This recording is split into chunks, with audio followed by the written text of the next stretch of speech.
আজকের ৫টা শব্দ আমরা যদি মুখস্থ করতে যাই নিজেরা সহজে খুব মনে রাখতে পারবো সহজেভাবে। যে প্রথম শব্দ ছিল গালিবল।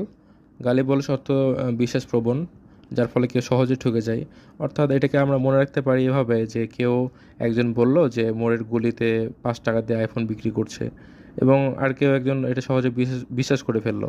তো আসলে তো ৫ টাকা দিয়ে কেউ আইফোন বিক্রি করবে না। তো এই যে এটা বিশ্বাস করলো সে ঠকে গেল। তো এইভাবে মনে রাখতে পারি গলি থেকে গালিবল। গালিবল মানে বিশ্বাসপ্রবণ বা সহজে যে ঠকে যায়। এরপর আছে যে গ্যারুলিটি। গ্যারুলিটি অর্থাৎ বাচালতা। এখানে এভাবে মনে রাখতে পারেন যে আপনার একটা ফ্রেন্ডের নাম গ্যারু। গ্যারু থেকে যে সবসময় বেশি কথা বলে বাচাল।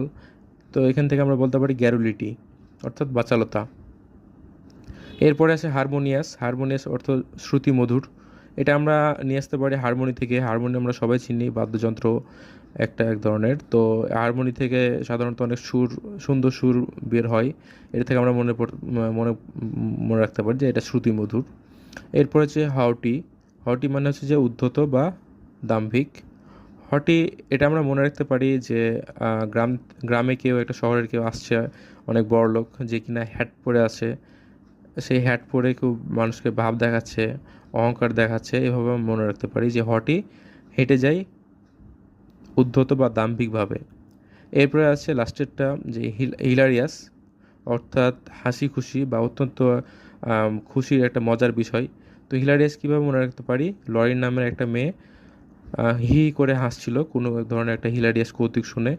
তো এখানে হি থেকে হিলারিয়াস আমরা মনে রাখতে পারি। এভাবে আমরা প্রথম 5টা শব্দ মনে রাখতে পারি। এভাবে আপনারা প্র্যাকটিস করতে থাকবেন। আর সবথেকে বড় কথা, এইগুলো শব্দ দিয়ে আপনারা পারতপক্ষে একটা করে সেন্টেন্স তৈরি করবেন এবং কমেন্ট বক্সে লিখবেন। ধন্যবাদ।